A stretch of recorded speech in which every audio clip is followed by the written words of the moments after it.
Hello दोस्तों, Indian polity class में आपका स्वागत है। आज हम बात करेंगे 1833 चार्टर एक्ट यानी अधिनियम से लेकर के 1853 एक्ट तक का। यूपीएससी प्रिपरेशन में सिविल सर्विसेज एग्जाम्स में इंडियन पॉलिटी का कितना बेहद रोल है और कितना बेहद महत्वपूर्ण है, और अंतरराष्ट्रीय संबंध के क्वेश्चन कहां से आते हैं, ये सारे क्वेश्चन हमारे इधर से ही उभर के आते हैं। अगर हम एक भारतीय राज्य व्यवस्था को नहीं समझ सकते तो हम अपना ठीक तरीके से अंतरराष्ट्रीय संबंध क्या समझेंगे। तो पहला बेस है हमारा, डीप तरीके से हम अंतरराष्ट्रीय संबंध को ना समझें, पहले हमें अपनी भारतीय राज्य व्यवस्था उसको तो समझ लें, राजनीतियों को तो समझ लें, अपने संविधान को समझ लें। तो सबसे पहले हमें प्रयास करना चाहिए कि हम इंडियन पॉलिटी को ही कवर करें। जब इंडियन पॉलिटी को कवर कर लें, फिर इसके बाद हमें देखना चाहिए अंतरराष्ट्रीय संबंधों पर चर्चा। अंतरराष्ट्रीय संबंधों के लिए कितना इंपोर्टेंट फैक्ट है, ये चीज आप देख सकते हैं मेंस के सेकंड पेपर यानी जीएस सेकंड में। स्टार्ट करते हैं हम चार्टर अधिनियम। चार्टर अधिनियम बोले तो 1833 एक्ट, ठीक है।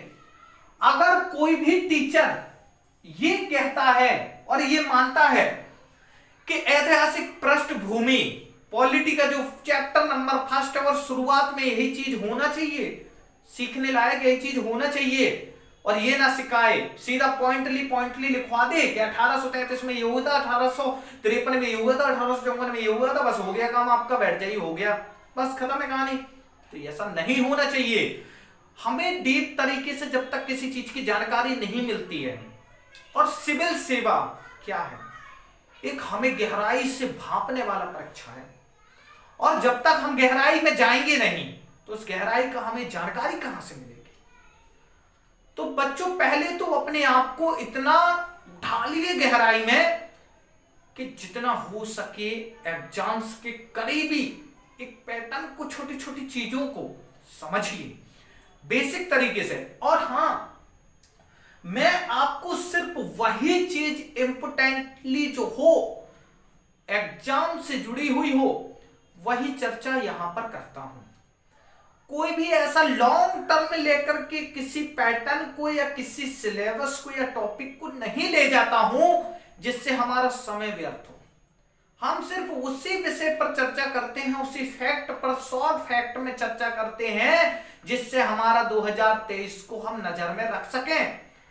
2023 क्या है? प्रीलिम्स, और बहुत से बच्चों का ये ड्रीम्स है। बहुत से बच्चे ऐसे हैं जो 2022 में प्री अनक्वालिफाई होकर के आए हैं, डिस्क्वालीफाई हो चुके हैं, तो वो 2023 में क्या रणनीति, स्ट्रैटेजी के बेस पर तैयारी नहीं कर रहे होंगे? कर रहे हैं। कुछ इसमें एस्पिरेंट ऐसे भी हैं जो मेहनत कर रहे हैं, बिल्कुल बेसिक से फाउंडेशन स्टार्ट कर रहे हैं। तो उनके लिए मैं ये कहूं कि आप जाइए 11th क्लास का एनसीईआरटी पढ़िए। अगर आपको बेसिक तरीके से कोई चीज समझनी है और सीधा अगर डायरेक्ट पढ़ना है तो अब बिल्कुल से पॉलिटी को देखना है एम लक्ष्मीकांत का। और मैं एम लक्ष्मीकांत को भी नहीं उठाता हूं पूरा, मैं शॉर्ट टर्म में लेके आता हूं कि फैक्ट क्या है, पूरा डेफिनेशन नहीं दूंगा। 1833 में हुआ क्या था? बंगाल के गवर्नर जनरल को भारत का गवर्नर जनरल नियुक्त कर दिया गया था। क्वेश्चन यहां से बन सकते हैं कि 1833 में कौन से गवर्नर जनरल को भारत का गवर्नर जनरल बनाया गया था? मतलब क्या? यानी कहने का मतलब यह है कि 1833 में जिस गवर्नर जनरल को भारत का गवर्नर जनरल नियुक्त किया गया था, वो पहले कहां के गवर्नर जनरल थे, और किस गवर्नर जनरल के पद से, किस स्टेट के पद से, राज्य के पद से उठाकर के उनको भारत का गवर्नर जनरल नियुक्त कर दिया गया था। बंगाल के थे, तो बंगाल से लाकर के भारत में छोड़ा। अब उनका नाम भी आ सकता है, तो वो है लॉर्ड विलियम बेटिंक। लॉर्ड विलियम बेटिंक ही ऐसे भारत के एकमात्र प्रथम गवर्नर जनरल थे जिनको भारत का प्रथम गवर्नर जनरल माना जाता है और हैं। और ये कब बनाए गए थे? 1833 में। आगे की चर्चा ये है कि जो ब्रिटिश सरकार थी, ब्रिटिश सरकार के संसदीय तौर पर जो अधिनियम बनाए गए थे व्यापारिक तौर से, उनको इस नियम के तहत यानी अधिनियम में और एक्ट से 1833 में समाप्त कर दिया गया था। और इसमें इंपोर्टेंट फैक्ट ये भी निकल के रहा है कि सिविल सेवकों की प्रतियोगिता यानी कि चयन के लिए प्रतियोगिता को भी शुरू करने का प्रयास किया गया था। क्वेश्चन बच्चों का यहां से बहुत आ सकता है कि सब क्या है, 1833 में प्रयास किया गया यानी कि चालू नहीं हुआ। बच्चों प्रयास का मतलब समझते हो? हमने किसी चीज को सोचा, जैसे मान लीजिए मैंने ही सोचा कि मैं YouTube पर वीडियो बनाना शुरू करूंगा और YouTube पर मैं बच्चों के लिए कुछ तो करूं। जितना मैंने सीखा है उतना तो किसी ना किसी की मदद आना चाहिए। तो मैंने YouTube के लिए वीडियो के बारे में सोचा और वीडियो के बारे में मैंने सोचा और सोच करके पहले प्रयास किस तरीके से किया था। मैंने प्रथम प्रयास ये किया था, पहले मैंने नाम सिलेक्ट किया कि YouTube पर मैं किस तरीके का नाम रखूं। तो निकल गया, मैंने सोचा यार मिशन यूपीएससी रख लेते हैं। तो मिशन यूपीएससी में थोड़ा सा डाइवर्ट था, माइंड हैक्ट हो रहा था कि यार मिशन यूपीएससी तो चैनल काफी है, तो कुछ मुझे ऐसा करना था कि YouTube पर अलग नाम से हो। मैंने कहा यार मेरा नाम क्या है, सोनू यादव। तो मैं एक काम करता हूं कि सोनू मिशन यूपीएससी सर्च करता हूं। तो उसमें भी थोड़ा सा क्या है इशू आ रहे थे, तो मैंने फिर उसको फाइनल किया कि SN यादव मिशन यूपीएससी, जो कि अभी चैनल हमारा लागू है। इसी प्रकार से मैंने प्रयास किया। एक दिन मैंने प्रयास किया, 2 दिन प्रयास किया, उस पूरे के पूरे फाउंडेशन को कवर किया। जब उस पूरी स्ट्रेटेजी को बना लिया, फिर इसके बाद मैंने वीडियो अपलोड करना पढ़ाना शुरू किया। तो उसी प्रकार से 1833 में सिविल सेवकों की भर्ती या चयन के लिए प्रतियोगिता के लिए प्रयास किया गया था। सोचने के लायक जो इंपोर्टेंट फैक्ट है हम उसको थोड़ा सा लिख लेते हैं, वरना आप लोग कहो कि लिखे नहीं है सर तो मजा नहीं आया। तो बंगाल के गवर्नर जनरल को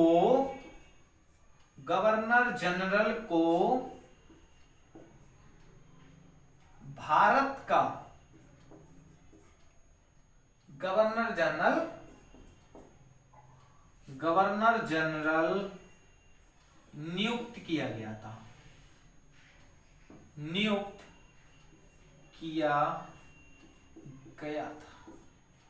ठीक। सेकंड पॉइंट है हमारा, भारत के प्रथम गवर्नर जनरल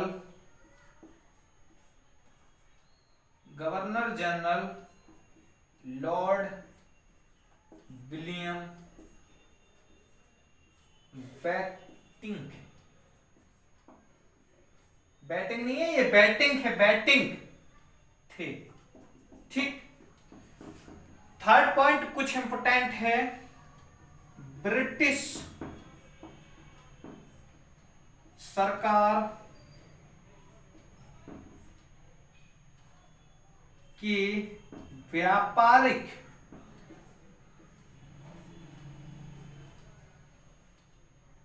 संसद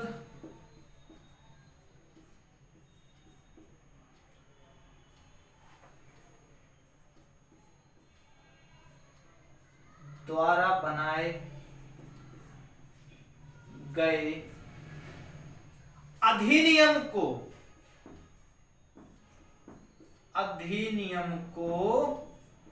1833 एक्ट के तहत समाप्त किया गया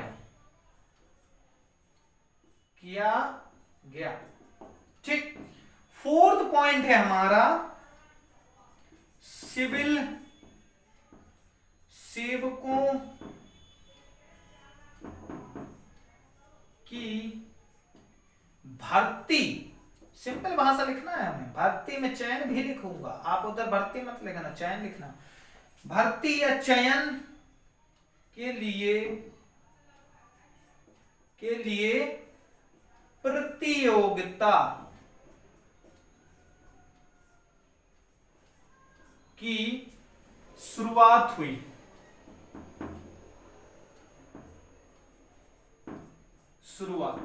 ठीक है।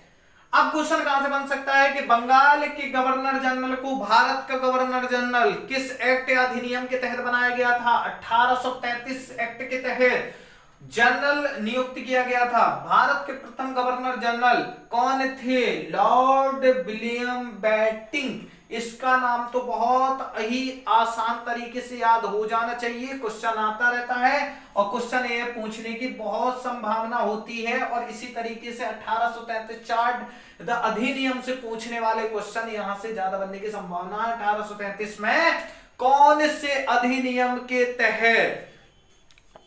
अधिनियम के तहत लॉर्ड विलियम बेंटिंक को भारत का गवर्नर जनरल नियुक्त किया गया था? 1833 एक्ट के तहत। ब्रिटिश सरकार के व्यापारिक संसद द्वारा बनाए गए अधिनियम को 1833 एक्ट के तहत समाप्त किया गया था। सिविल सेवकों की भर्ती या चयन के लिए प्रतियोगिता शुरू की गई थी या शुरुआत हुई थी 1833 में। अब आपका क्वेश्चन माइंड में कहीं ये तो नहीं चल रहा है कि सर शुरुआत हुई थी तो लागू कब हुई? तो बच्चों वो हमारा 1853 का कार्यक्रम है, 1853 में फाइनली हो ही गया था।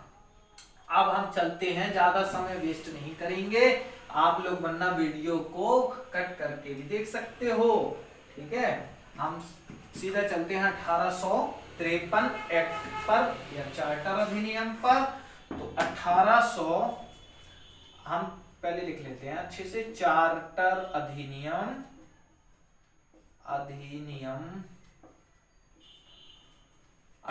चार्टर अधिनियम 1853 एक्ट है, ठीक है।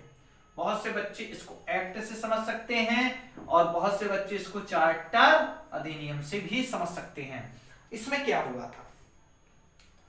इसमें जो 1793 से लेकर के 1853 चार्टर अधिनियम जो ब्रिटिश संसद द्वारा बनाए गए थे, उसमें से 1853 हमारा लास्ट एक्ट था, यानी अंतिम एक्ट था। और सिविल सेवकों की भर्ती को लागू कर दिया गया था। भर्तियों की प्रतियोगिता भी चालू हो गई थी। और इसमें 1853 में एक बदलाव आया था। भारतीय नागरिक भी सिविल सेवा में अपना भाग ले सकते थे। 1853 से ही यह सिस्टम लागू हुआ था कि भारतीय सिविल सेवा में आवेदन कर सकते हैं। और 1854 में सिविल सेवा के संबंध में एक मीटिंग हुई थी, जिस पर यह चर्चा हुई थी कि सिविल सेवा में भारतीय भी अपना योगदान दे सकते हैं। ठीक, अब हम इसको लिख के समझते हैं। 1793 से 1853 ये क्या है? चार्टर अधिनियम है सभी, ठीक है। चार्टर अधिनियम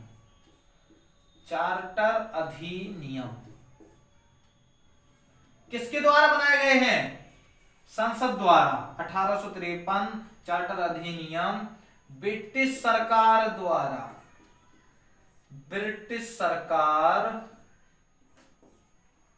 संसद द्वारा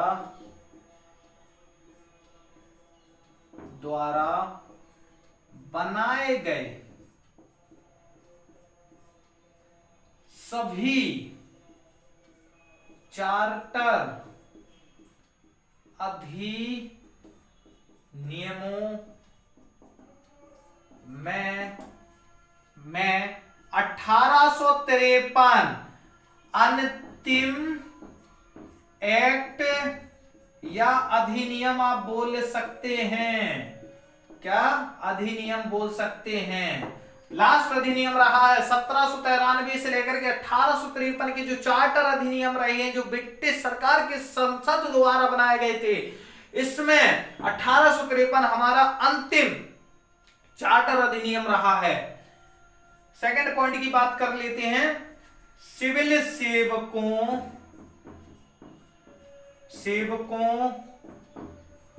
की चयन प्रतियोगिता शुरू हुई और इसमें भारतीय नागरिक भी हिस्सा या आवेदन कर सकें। अब इसको क्वेश्चन को यहां से बन सकता है, इसको हम क्या क्वेश्चन बन सकता है कि भारतीय नागरिक या भारतीय नागरिकों के लिए सिविल सेवा में आवेदन करने के लिए किस एक्ट में शुरुआत की गई थी, तो उसको क्या लिखेंगे हम 1853 एक्ट यानी कि चार्टर अधिनियम। अब बात करते हैं हम लास्ट पॉइंट की तरफ। इसी में हम लिख लेते हैं थोड़ा सा इस साइड को। लास्ट पॉइंट हमारा ये कह रहा है कि सिविल सेवकों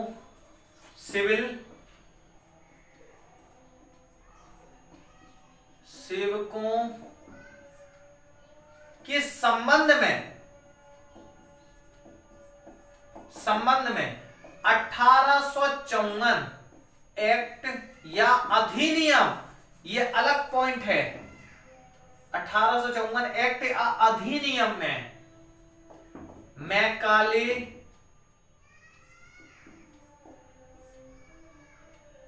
मैकाले नियुक्ति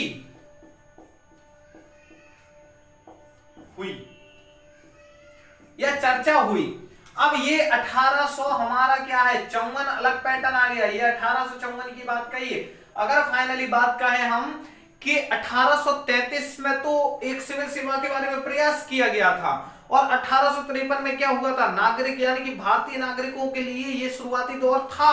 1854 में ये चीजें एक एक्ट था जिसको मैकाले नियुक्ति के तहत ये चालू हो गया था, जिससे हम 1854 में अपने भारतीय नागरिक भी सिविल सेवा में योगदान दे सकते हैं।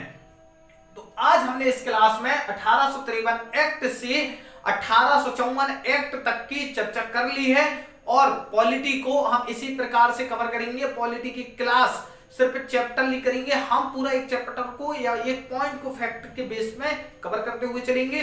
और अब जो नेक्स्ट क्लास रहेगी वो हमारा कुछ हिस्ट्री का भी हो सकता है या करंट अफेयर्स का भी क्लास हो सकता है। आपको इसमें रेगुलरिटी से क्लास को ज्वाइन करके रखिएगा। डेली वीडियो आ रही है, वीडियो को डेली आप वॉच कर सकते हैं, जब समय मिलता है तब वॉच कीजिएगा। और इसी के लिए मैंने ये चैनल को चालू किया जिससे बहुत से बच्चों के लिए मददगार रहे।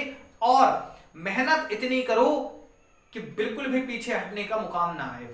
बहुत से बच्चे ये सोचते हैं सर मोटिवेट होने के लिए क्या कर रहे हैं, सर डिमोटिवेट बहुत हो रहे हैं, सिविल सेवा में तैयारी तो हो नहीं पा रही है, तो मोटिवेट कैसे रहें सर।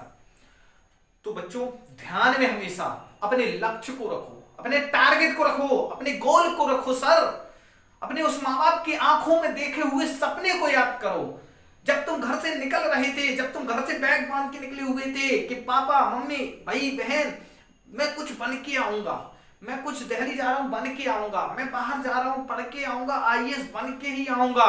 कहां गया ड्रीम, कहां गई वो कही हुई बातें, कहां गए वो वादे जो आप अपनी मां से करके आए थे, कहां गए वो दोस्तों से कही हुई बातें कि मैं भी कुछ आईएएस आईपीएस बनूंगा। बस हो गए ढेर, यही था। ऐसे तैयारी करोगे, हो गई तैयारी ऐसे तो मेहनत हो गई आपकी।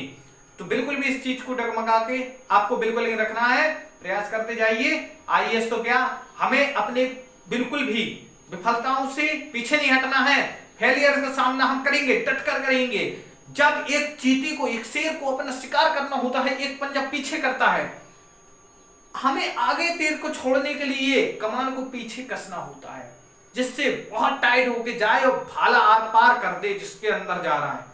वही चीज होना चाहिए। हम अगर फेलियर्स का सामना किए हैं तो हमें इसलिए नहीं करना है कि डिमोटिवेट हो जाएं, नर्वस हो जाएं और मेहनत करने के लिए तैयार हो जाएं। इतनी मेहनत करेंगे, फाड़ देंगे, यूपीएससी का पेपर निकाल देंगे, फाइनली सिलेक्शन लेके आएंगे, घर जाएंगे और फिर कहेंगे लो हो गया यूपीएससी सिलेक्शन। बच्चों, फेलियर्स आपकी सभी देखते हैं, पर कब देखते हैं? जब आप दिखाते हैं।